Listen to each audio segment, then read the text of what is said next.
Du début de l'épidémie, c'est-à-dire du vendredi 7 décembre à ce jour, mercredi 26 décembre 2018, au total, 7 malades ont été enregistrés, dont 6 au centre de traitement des fièvres hémorragiques du centre hospitalier universitaire départemental de Parakou et 1 en isolement à Cotonou. 5 sur les 7 ont été confirmés positifs au virus Lassa par le laboratoire. Ils vont tous bien à ce jour. Par ailleurs, 3 alertes enregistrées respectivement à Lokossa, à Plahoué et à Alada ont été écartées devant les résultats du laboratoire qui étaient négatifs. Les contacts enregistrés pour ces patients à ce jour sont au nombre de 45 et ils sont tous en cours de suivi. Les activités de riposte se poursuivent avec l'implication très active des autres ministères et des partenaires techniques et financiers.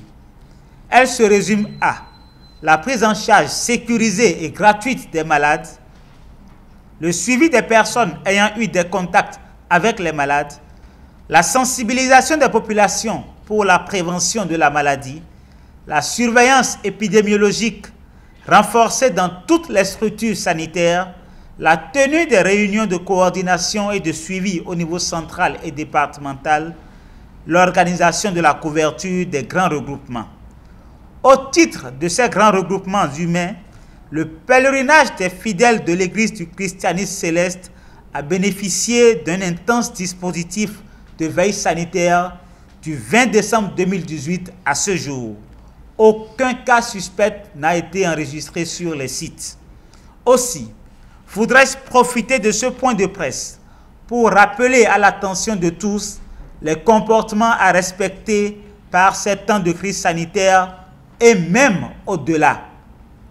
Il s'agit de se laver régulièrement les mains à l'eau et au savon, éviter tout contact avec les selles, le sperme, l'urine, la salive, les vomissures et objets contaminés d'une personne suspecte, malade ou morte de Lassa.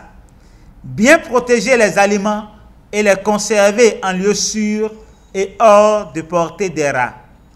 Je voudrais encore une fois rassurer toute la population béninoise que la situation est sous contrôle. Les agents de santé et les relais communautaires sont mobilisés et opérationnels sur le terrain. Les populations sont invitées à collaborer avec toutes les structures du ministère de la Santé et à ne pas céder à la panique.